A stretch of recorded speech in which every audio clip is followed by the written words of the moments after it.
Hello, folks. Wave at me if you hear me. As we go through this, if you have questions, I would love to entertain your questions. I'll be watching the chat, and also you can unmute yourself and ask questions that way. Okay.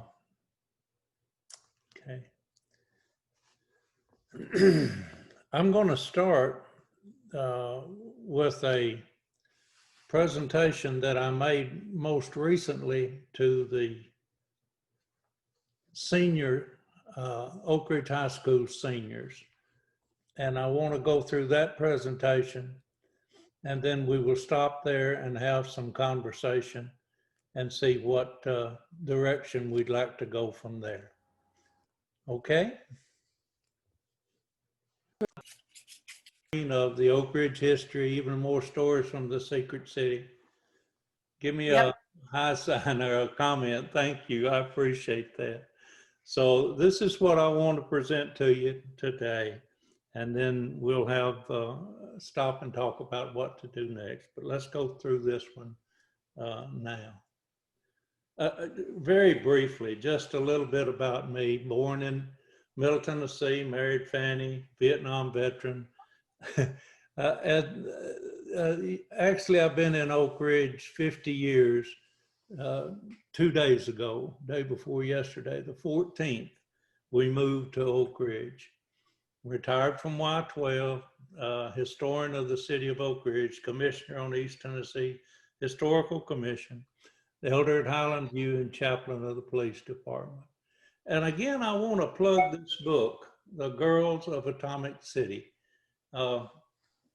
It is one that I feel very good about recommending to people. And if you've not read that one, I highly recommend you get it. So that's the commercial plug as we move on. Now, this is the presentation, A Brief History of Integration in Oak Ridge. As you know, September the 6th was the 65th anniversary of the 1955 integration of the Oak Ridge High School and Robertsville Junior High. And the principal of the Oak Ridge High School, Martin McDonald. By the way, I was just in a breakfast Rotary Club meeting, and Martin is in that club, and he announced to the club that he's resigning as the principal of the Oak Ridge High School. He's taken a position in Greenville as the principal of their high school.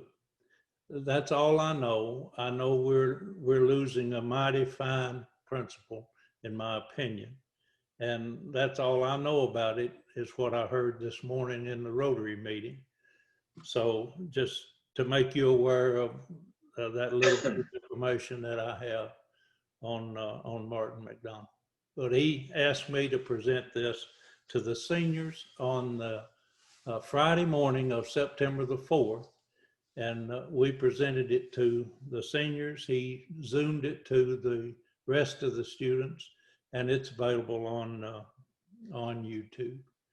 So a little prehistory. I always start out by talking about the native peoples who were here for thousands of years. And because of my friend David Hackett, I always insist that the Yuchi were here, the last in this area. Cherokees were to the south.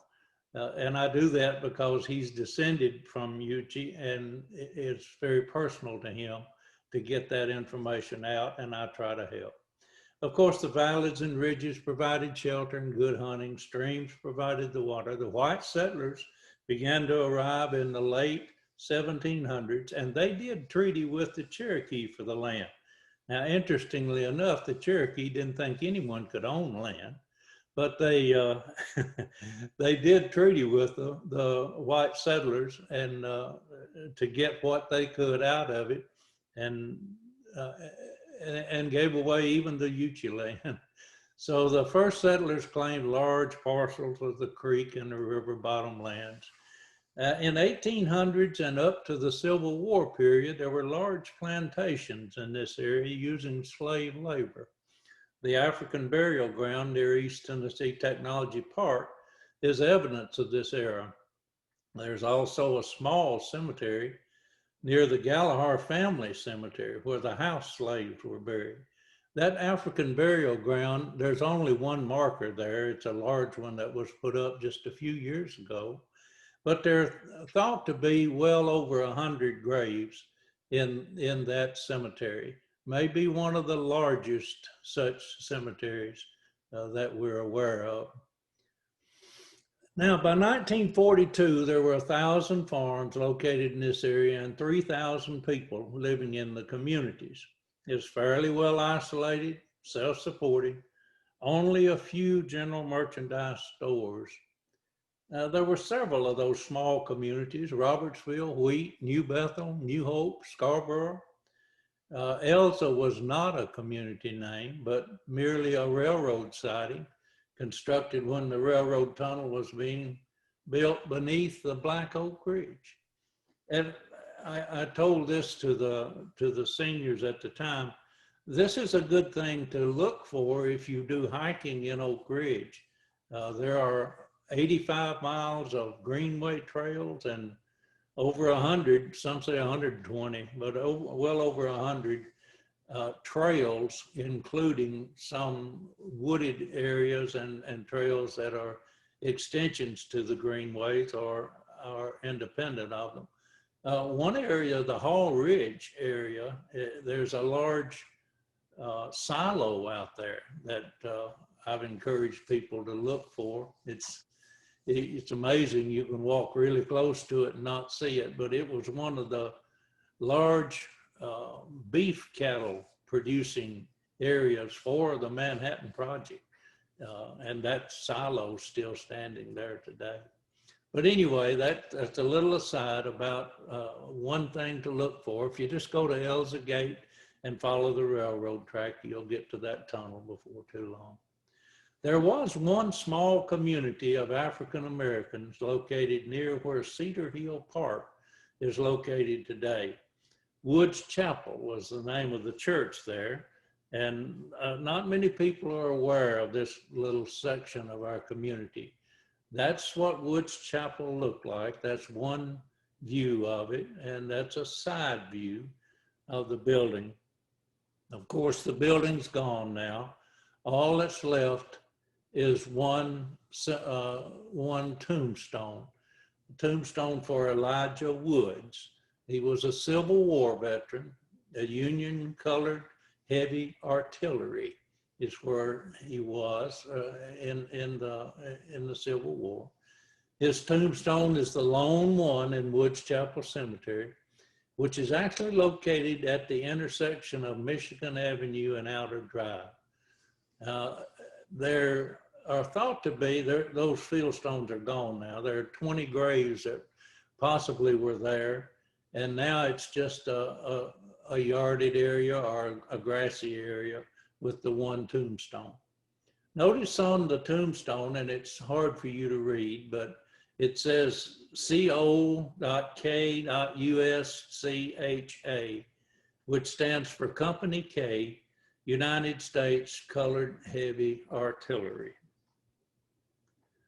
African Americans were also a part of the workforce here during the Manhattan Project.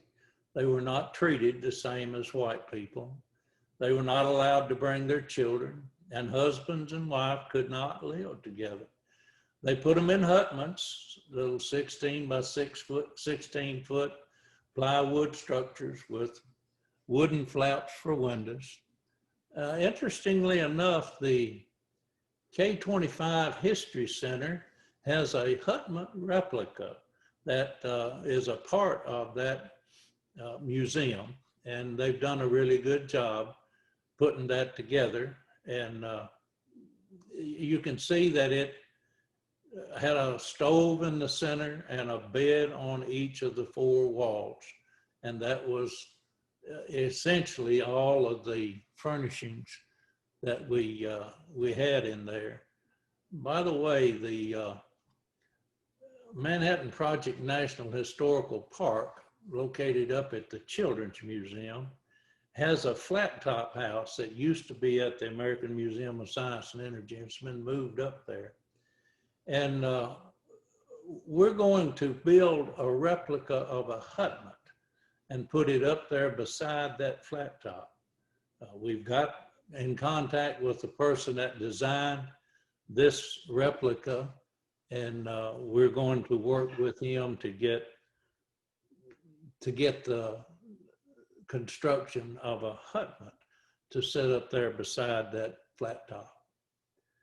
Now, Katie Strickland, she was here during the Manhattan Project, and she figured out a way that she could get to spend more time with her husband.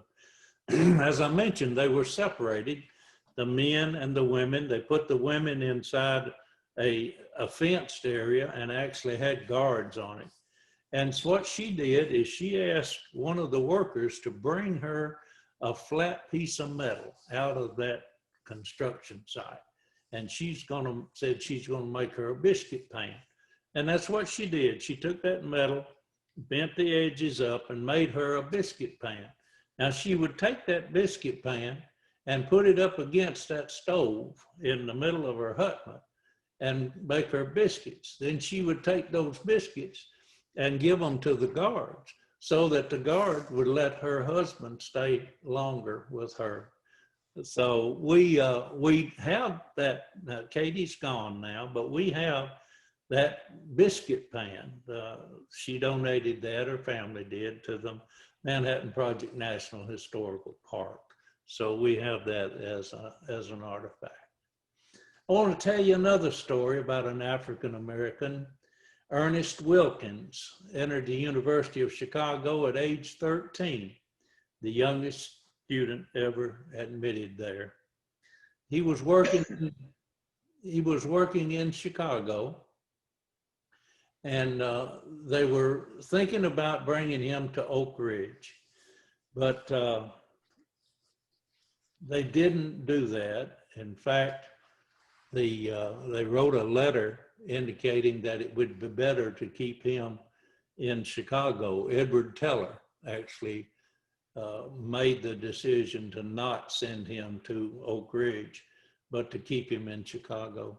The problem was that Oak Ridge, like the rest of the South, abided by the Jim Crow laws, enforced racial segregation. These laws came from the post-Civil War, post-Reconstruction ideology that promoted white supremacy and Black subjugation as a way of life in the South. Likely that would have prevented Wilkins from assuming a scientific post here. I might mention that those Jim Crow laws, while they did apply to the South, actually began to originate in the North. But the most significant application and to the detriment was in the South. If Wilkins had moved to Oak Ridge, he would not have been allowed to eat and chat with the white men that he was supervising in the whites only cafeteria and recreation hall. If he rode the bus anywhere in Oak Ridge, he would have been forced to ride in the back. Now, these two quotes are taken from a Historically Speaking column in the Oak Ridger written by Carolyn Krause. I continue to publish that Oak Ridger and that Historically Speaking column, and I'm proud of that. And I'm really proud that I've got people who are helping me to write it, such as Carolyn and Benita Albert, who are doing an outstanding job. And this is one that she did for me on Wilkins. Now, there have been changes over the time. Immediately after World War II ended with the dropping of the 2 atomic bombs, Gamble Valley was designated as a family housing area for African Americans. Children were allowed and families could live in houses. And interestingly enough, the Scarborough School moved to Gamble Valley and brought the name with them. That's the community is now known as the Scarborough community, That school was out at Scarborough, which is at the corner of Bethel Valley Road and Scarborough Road. That school building is still out there today. It's a part of the Oak Ridge Associated University South Campus. And the brick portion that you can see is the original building that's right at the corner there of those two roads. That school lasted until there was a vacancy in the Gamma Valley area. There was a school building there, and they moved to that building, it being a larger, more new facility, and continued to have a school there for the grade school kids up until the 60s. The 1955 integration was of the high school and Robertsville Junior High School, not of the elementary schools. Of course, the Brown versus the Board of Education in 1954 was a significant source of instruction for education to become integrated. What it said was that they should move ahead to integrate all schools with deliberate haste. Unfortunately, many of the schools decided to be deliberate rather than hasty, and it took a while to get the schools integrated. However, the interesting thing about the Atomic Energy Commission is they didn't feel like they had the option to delay. They felt like they needed to obey the law and to do it quickly, which is what they did. Now, I want to tell you about Waldo Kahn. He was the chairman of the city council at the time, and he wrote a letter to Congressman Howard Baker, Senator Baker's father, saying there was a tempest in a teapot in Oak Ridge because he had favored integration of Oak Ridge schools. He faced a recall vote. Now, the tempest in the teapot he's talking about were a number of white families and individuals that were opposed to integration. And they felt like that he was the ringleader and they wanted to get rid of him. So they got a petition up and got enough people to sign it that they had that recall vote. However, it did not get the 2/3 majority required to recall him. He did, however, resign as chairman because he felt like that he was a lightning rod to the issue and would not be, the council would not be best served by him being the chairman as they continued. But the integration proceeded with only minor resistance. Some of the families said they were not going to send their children to school with blacks, but in fact they did. And I say that it proceeded with only minor resistance when you compare what happened to the Clinton 12 or what happened in Little Rock. The major issues, in Clinton, they had to bring in the Highway Patrol, had to bring in the National Guard. In Little Rock, it was even worse. But in Oak Ridge, none of that happened. There was resistance from a few people, but nothing that caused outside influence to come in, nor the need to bring in any protective force. Now, that's not to say that there were not some problems. There were. And the people the 85 who were involved in that integration, recall those instances. Things like being the only person, the only African-American in a class of all whites, and having name calling, having even fist fights, having problems within the school between the students, but nothing that was of a major issue. It was still a great accomplishment.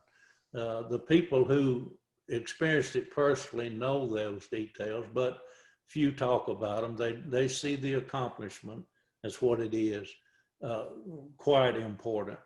Now, of course, it's not gotten the attention that it should have. This is the 65th anniversary, and it's getting more attention now, and that's good.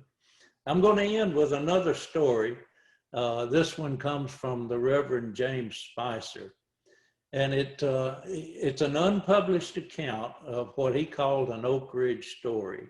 He was the Reverend up at the Chapel on the Hill, and I'm going to talk to you about how they integrated the Davis Brothers cafeteria. Spicer and Bob McNeese Bob McNeese was the mayor, and the Reverend James Spicer was the head of the Human Relations Council, I believe it was called, that was trying to integrate the rest of Oak Ridge. The schools were integrating, but other places were not. Interestingly enough, the last bastion to be integrated was the barber shops. But here, this story is about the Davis Brothers cafeteria. They were trying to integrate the restaurants, and they knew that if they could get the Davis Brothers to integrate, that would go a long way toward getting accomplished what they wanted. By the way, a person who spoke at this same event with me, Larry Gibson, was one of the 85 that integrated the schools, and he also worked at the Davis Brothers, so he got a kick out of learning this detail about the Davis Brothers and how they integrated. First, let me remind you that Spicer starts out saying that the only town in America that was built and maintained by the federal government as a Jim Crow town. And they did. They, at the time, were obeying the laws of the land. And again, the Jim Crow laws were the ones that were forcing the segregation. Integration in Oak Ridge was a struggle even after that landmark 1955 desegregation of 2 schools. And again, McNeese and Spicer decided to go to Atlanta and meet with the Davis Brothers and see if they couldn't talk them into integrating their restaurant. Now, when they went to Atlanta, it did not go well. They went to the Davis Brothers office, and they were adamant. They were not about to integrate their restaurants, and in fact, escorted the mayor and the preacher out of their office. Now, the Spicer says that Bob McNeese was a hothead, that he had a temper, and that he got excited real easily. And he said this one really upset him. All the way back to the airport, he was just ranting and raving about the Davis Brothers, how they had kicked them out, how they were just rednecks and, you know, hillbillies, and he was just giving them a hard time.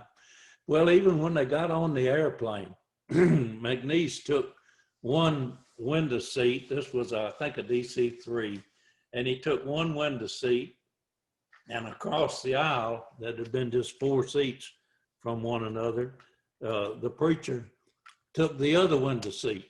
And McNeese was still upset. So he was talking to the preacher across those 4 seats. And a well-dressed young man came in and sat down by the preacher. And McNeese just kept going on about the Davis Brothers. So this young man asked the 2 of them, "Where are you from?" And they said Oak Ridge. And of course, by him entering into the conversation, Bob McNeese started all over again and told him the whole story about how they'd been mistreated by the Davis Brothers and how they couldn't get them to integrate their restaurants, and just how awful it was, and just kept going about the problem of integrating Oak Ridge. Well, they got home, and a few days later, Gene Joyce, Oak Ridge lawyer, called the Reverend James Spicer, says, "You need to come to my office. I've got something to tell you." So his office was just down the hill from the church. So Spicer went down there and went into the office, and Gene Joyce told him that the Davis brothers had agreed to integrate not just the restaurant in Oak Ridge, but all of the restaurants that they owned. You see, that young man that was on that airplane was Guilford Glazer's son. And he'd gone back and told Guilford what the problems were in Oak Ridge. Guilford had called the Davis brothers and told them if they'd integrate their restaurant in Oak Ridge, he would allow them to operate the bowling alley rent-free. Now, they had a bowling alley, but they also had that restaurant. The restaurant was doing real good. The bowling alley was not making much money. So they had 6 more years at $8,000 a year, the rent agreement with Glazer, as he owned the downtown shopping center where they had their bowling alley and the restaurant. So he told them he'd forgive them that rent for the rest of the contract if they would integrate. Now, one of the Davis brothers was the chairman of the Southern Restaurant Association, and he told that organization that the Davis brothers were going to integrate all their restaurants, and he was very influential in getting other restaurants across the South to integrate as well. So that's the backside of the story of how the Davis Brothers cafeteria got integrated. Now, the recognition of the 65th anniversary of the integration of 85 young students, it's great, it's time. It's worthy of all the recognition we can give them. It's been too long in coming. I was glad to see the Clinton 12 recognized a few years ago, but again, that was too long in coming too. But glad that it's here at this time. Now, there's a bone of contention about this issue of us, Oak Ridge, being the first public school in the South that integrated. So because it was a government school and the Atomic Energy Commission was funding it, that's always been an issue. Now, I want to set that to rest.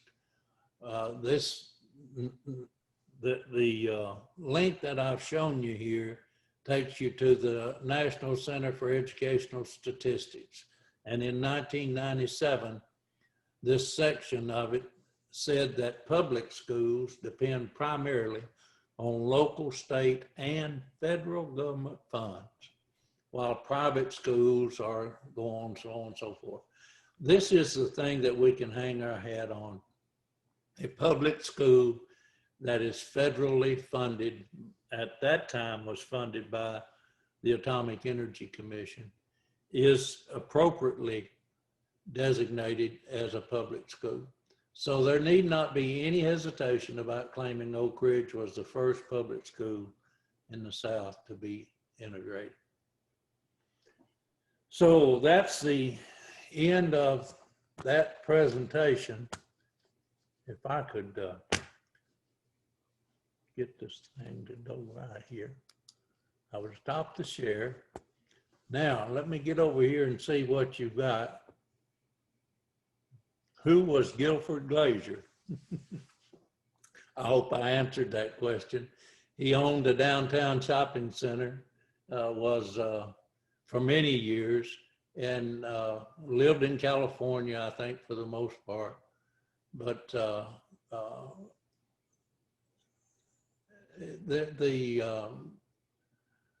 American Museum of Science and Energy is located in a portion of what was the Oak Ridge Shopping Center back then. The last thing I remember in there is Sears, but other people remember other stores that was there. But down in the basement under the museum, the reason they didn't tear that down is it's so heavily constructed with very thick concrete, and there's still beams down there that has Guilford Glazer's name on it because they bought the steel from his company to build it. But he was the owner of the downtown shopping center. Other questions you have? I'm glad to see Faye Martin there, but Faye, I'm not going to give any food away, so I don't know about you. This meeting. I'm just I kidding. have a question. Ray, was there only one junior high school at the time? That is correct. There was only one. It was the Robertsville Junior High School, and the Jefferson had not been built at that time. Ray, what was the difference in the time of the Clinton 12 and the Oak Ridge High School integration? Clinton 12 was integrated in 1956, and Oak Ridge was integrated in 1955. And Okay, so Clinton 12 just got the publicity that Oak Ridge did not get. yeah, that's correct. And they got that publicity primarily because of Steve Jones and a group of people that he put together that have now formed the Green McAdoo Cultural Center. Right. And they did an outstanding job of getting political support and getting funding for those statues of the Clinton 12. Keith McDaniel made an excellent documentary film. Yeah, And that was great. I saw it. yeah, it's good film. We in Oak Ridge, unfortunately, just did not take a hold and provide the recognition for those 85 that we should have. Now we're trying now, and I think what's being done is really well. It's timely, and the 65th anniversary was a good time to do it.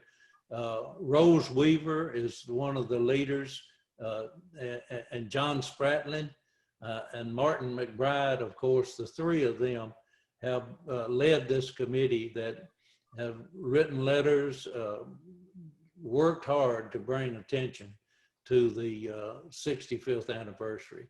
And I'm glad to have been a small part of that, and think that it's something that I hope we can keep going. By the way, the Rotary clubs in Oak Ridge are funding two historical markers through the Tennessee Historical Commission. One will go at the high school and one at Robertsville that will recognize this integration. Now they've already put plaque, this 65th anniversary committee put together the funds to put a plaque that lists the 85, and there's one of those in the high school and one in Robertsville, and I believe there's a third in Scarborough.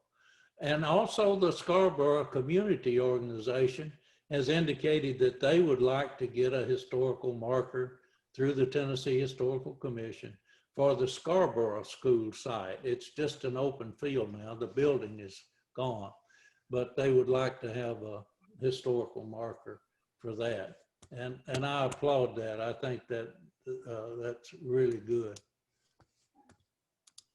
So let me ask you this. When the Oak Ridge High School played the Clinton alma mater, when they came over in buses, after it had burned, that was after Oak Ridge had already integrated.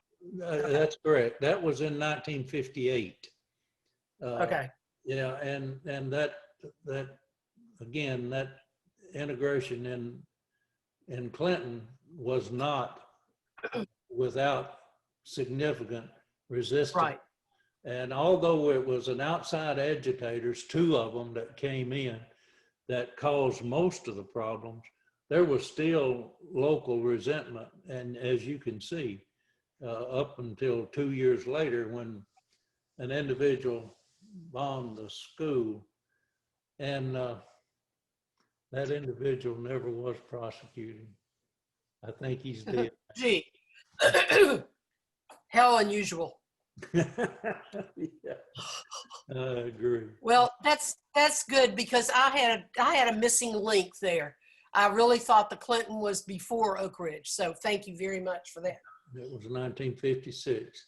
Yeah, interestingly enough, when they put their Clinton 12 statues up, and they got them, which I think are great. yeah, they're great. But if you'll look, the date on that it's at the base of the marker is 1957. They made a mistake. Uh-oh. It's a Oh, gosh. I think Clinton's claim to being first relates to the fact is the first court-ordered integration, Okay. Holly, thanks. No, according to the McDaniel. I would take issue with that, and I know Keith, and I know exactly what he did and why he did it. But the reason that the Atomic Energy Commission integrated Oak Ridge was that Brown versus the Board of Education court order in 1954, the same one that Clinton integrated in 1956.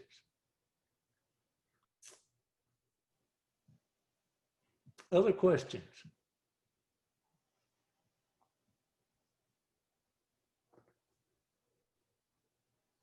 I think Betty Ann had a question. Can you look at your chats? Where is the Galahar Cemetery? Thank you. Where is the Galahar Cemetery located? The slave cemetery, or the African burial ground, is on the south side of the Highway 58 going out of Oak Ridge, just across from East Tennessee Technology Park. The Galahar Cemetery is on it's to the west of that. You would have to take Perimeter Road and go down. Actually, it's not Perimeter Road. You get off right at the bridge off of Highway 58. Just before you cross the bridge, get off to the right and turn to the right and go down that road. And it's not very far down there until you'll arrive at the Galahar Cemetery. However, unless they've changed it, I think there's a sign that indicates it's for official use only. So I'm not sure that the public can have access, driving access to that Galahar Cemetery. But that's, Thank you. Yes. Yeah, Ray, this is Jim Rushton. Another way to get to the Gallagher Cemetery is if you know where the gravel road, which does have a DOE gate on it that goes to the quarry. So just beyond Wisconsin, as you head west on the turnpike, there's a parking lot and leads to a whole number of trails that are up on the ridge going to the North Boundary Trail, which is up at the top. But there's a gravel road that goes in about a mile and winds around a little bit, but you eventually come to the Gallagher Cemetery. That's probably the closest approach if you're going to walk. I was wondering if that was the same one. I didn't know if it was. I know where that one is. It is not. Yeah, I think that. Would you believe there are at least 2 Galahar cemeteries? Oh, okay. That's what I thought. Well, now we're learning something. Okay. Remember, the Galahar plantation was a huge plantation. All of that area west of Oak Ridge, or in the western part of Oak Ridge, where the K-25 site was located, that was all the Galahar plantation. Now, that's before the community of wheat. You got to remember, we're going back to Civil War time and prior to the Civil War time when you're talking about that plantation. It was huge. And yes, there are at least 2 Galahar cemeteries. I'm very familiar with the one you mentioned. It actually is just north of the quarry. If you're walking down that road, you'll take a turn to the right, or if you go straight, you go to the quarry. But if you follow the road around to the right, it's not 100 yards around there till you'll come to that Galahar Cemetery. And that also has a trail right near that cemetery that goes up into that north boundary. Some of the best hiking in Oak Ridge is that. I love to hike in that area out there. It's 5 minutes from the house to get to that gatehouse on the turnpike. And there's some excellent hiking there. But yeah, there's more than one Galahar cemetery, and the one that has the house slaves buried beside them is the one out on the west side of the East Tennessee Technology Park, actually very close to the river. Thank you. Yes.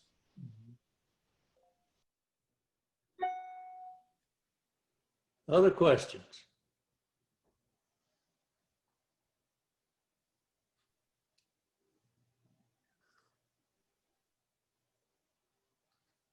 What time are we supposed to end? 10? 10:40. 10:40. So we've got some more time. Let's talk about, and we've got 2 more classes coming up. Let's talk about what you would like to see me include as we plan these classes and think about what we're going to be doing. I have a couple of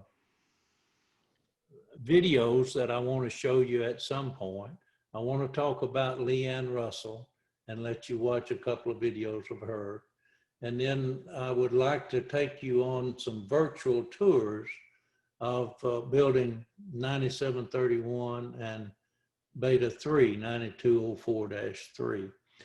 And we'll do, though, I don't want to overload you with videos and presentations, but we'll do those things as we go throughout the next couple of sessions. But I would, I'd sure like to hear what you would like to know about stories from the Secret City. Where would you like us to focus? So let's take a little bit of time and think together about what would be good. Most of you have been in my earlier sessions.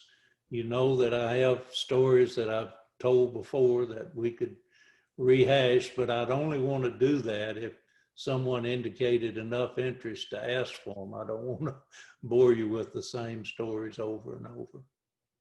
So what do you think? Give me some thoughts.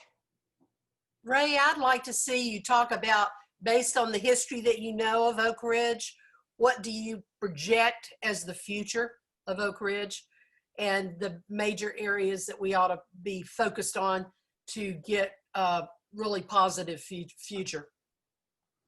Okay, I appreciate that. I will make a note of that, and I will naturally do that just because I feel so strong about the potential.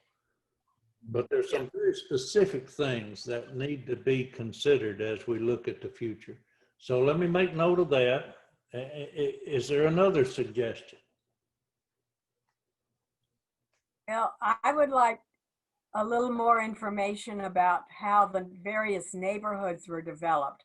I know some of those west of Illinois actually are considered small groups or small areas and have names, but I don't know much about them. Okay, all right. We can talk about the neighborhoods and how they came to be. And we'll go back to the Manhattan Project because some of them have their roots there. But it is interesting to note that as things changed after the Manhattan Project, the neighborhoods developed over the years. Oak Hills, the sign's gone for that one now, but for many years there was a sign there. I'm losing the one over by the country club estate. Country Club Estates. Yeah, that's what Country Club Estates. Yeah, and we could talk about how those develop. Mm-hmm. All right. Other things you'd like me to consider? Ray, this is Harriet McCurdy. I've got a purely selfish question. Okay. I'm sitting in one of the old Redwood apartments on the Turnpike. They now call it Rolling Hills. I know it was built in the late 40s. I've heard little stories about maybe it was military housing. I've heard all kinds of stuff about those apartments, of which there are something like 400 plus units, and the old Manhattans, which are over by Walmart.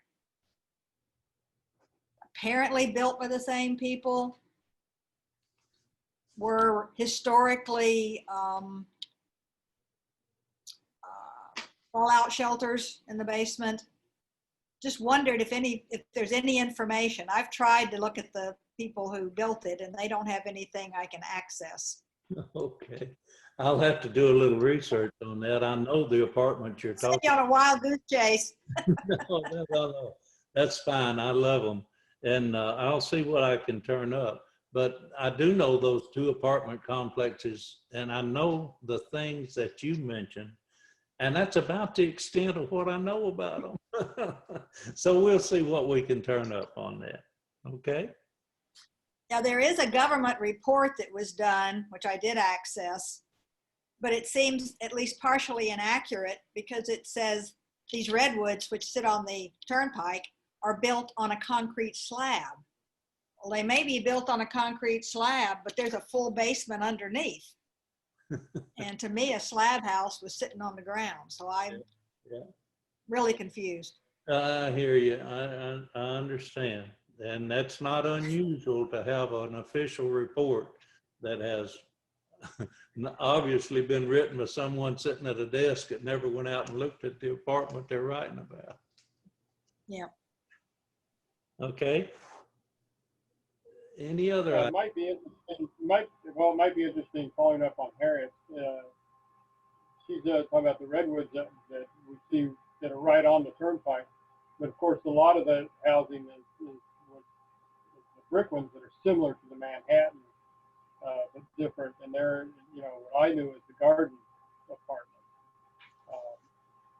that is back over there around Vanderbilt and all that kind of stuff there, which is quite a bit different architecture. I know that when the, I'm trying to recall the gentleman's name that came down and did an ETEC talk about 4 years ago. He was curator of the American Building Museum in DC, and he had some interesting things to say about the Redwood apartments and everything. So I think he had some in-laws that lived there. So he might be a source. I know they had a nice exhibit a few years ago about Oak Ridge up there at the museum, but I did not get to see. So What was wondering about what the tie is. What's that, right? What was the name of the individual? I'll have to look through. I have a business card somewhere. I'll see if I can find it and get in contact with you. I appreciate it, and I understand what you're talking about having one, not knowing where it is. But if you can send that to me, I'd appreciate it. Okay. I have a question. Yes, please. At the top of Michigan and across the street from Cedar Hill Park, and where Michigan goes into Outer Drive, there are several graves there at the very top of the road. Do you know anything about those? That's the Wood Cemetery. The Elijah Wood is buried there. That's the one that I included in the presentation. Now that cemetery is just in the yard there. And yes. Woods Chapel Cemetery. And it's actually listed in all of the cemetery listings that you can find at the public library. And again, it's right at the corner of Michigan and Outer Drive. Okay. Other question?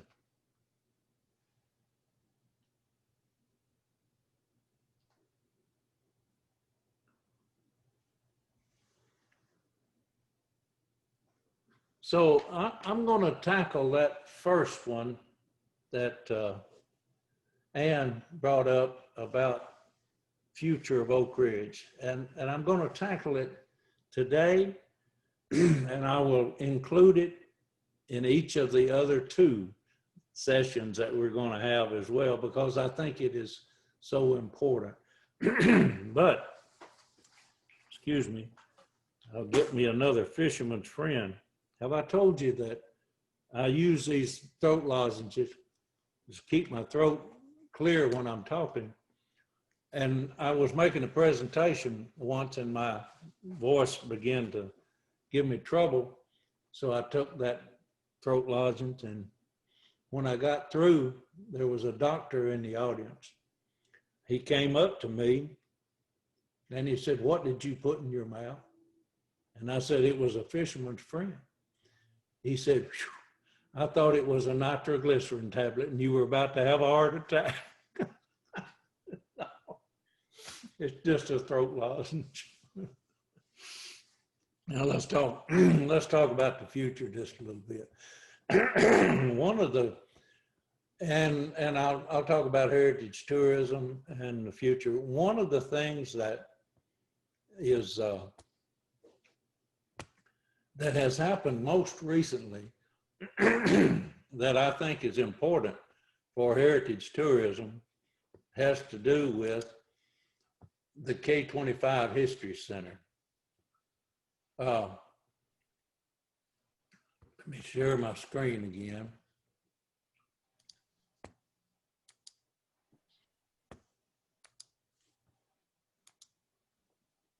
It opened on Thursday, on February the 27th. And this, it's on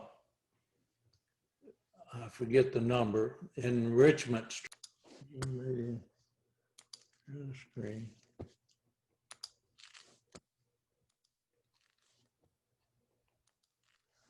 Now, do you see the Manhattan Project National Historical Park? Yes. All right. Yes. Deal. We can share that. I just not able to share those online videos, and I'll figure that out by next time. The Manhattan Project National Historical Park, which is located at the Children's Museum, is one of the most significant potential futures that impacts for the future that I think we have. The only problem we have right now is when we put those brown national park signs out at on the interstate, we're going to have lots of people getting off that interstate and coming to Oak Ridge, and we wouldn't know what to do with them if we had them right now. So the fact that we don't have those signs up, but we could put those up pretty quickly, and at some point in the future we need to be ready and know that that's what we need to do, and it's in the plans. We realize that, but that and the other history centers that we have, the new history museum that's at the Midtown Community Center, the old Wildcat Den, that has tremendous potential for us, and the fact that they have picked up the history of the city that actually was lost when we transferred the American Museum of Science and Energy into a much smaller space. And the focus there is on the science, where this is now on the history of the city. And then you've got the Y12 History Center. And again, it's not open right now because of COVID, but at some point in the future, we'll be able to bring that back online as well. And the K-25 History Center, if you've not been out there, I'm hoping that we're going to be able to get it open within a few weeks. I was in a meeting the last couple of days with the Department of Energy, where we talked about reopening of AMSI and reopening the K-25 History Center. The Children's Museum is open 3 days a week, and I believe it's 3 days, and the National Park is open there as well. But these other museums are not at this point. But that K-25, I can't get over pointing out to you how important that K-25 History Center is for our future. I think it's going to be a destination.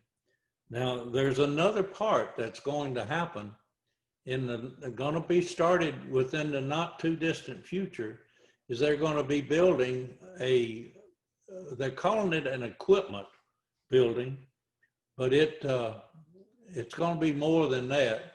I'm not sure what the next, no. It's going to be more than that. And it's going to have some really good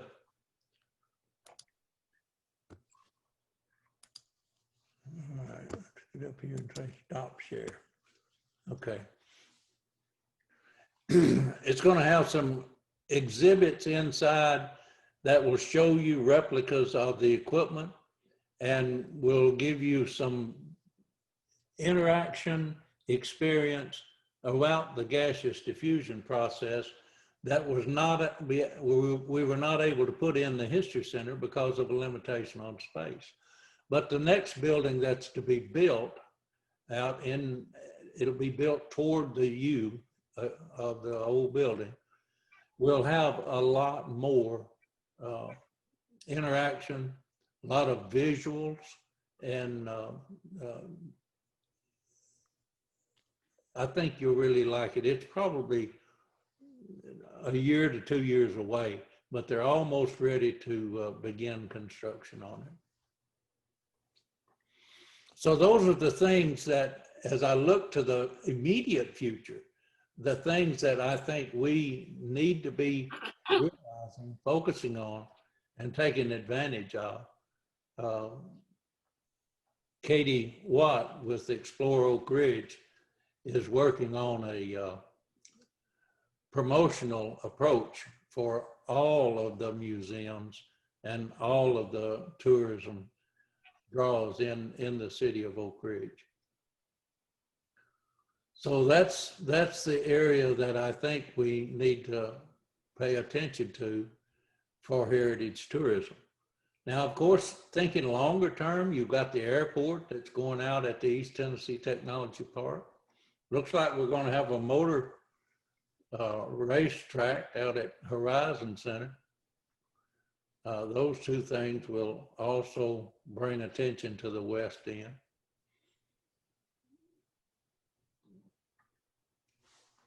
Questions? Or any thoughts you have on the future of Oak Ridge from a heritage tour? And places to see, you left out the graphite reactor, which supposedly is going to get open to the public. It's sort of set up that way, but they're not letting the public in there until they clean up some of their messes. It'll be part of some kind of a tour eventually. And it's standing. The graphite reactor is on the DOE public tour that you take out of the American Museum of Science and Energy. In fact, it's a highlight of the tour. Now they're really giving thought to how to start those tours back and how to do it safely during COVID. It's a struggle figuring out what to do, but the graphite reactor is on those tours. And I'm hoping that we can figure a way to get those started as well.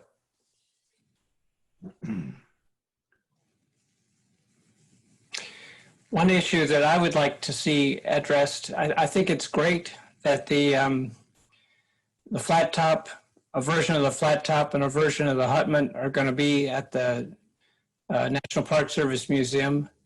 But it's my opinion that all of the Semesto buildings, at least one version, should be preserved at some point. Yeah, I agree. Right now, there's plenty of those around town, and everybody is so used to seeing them.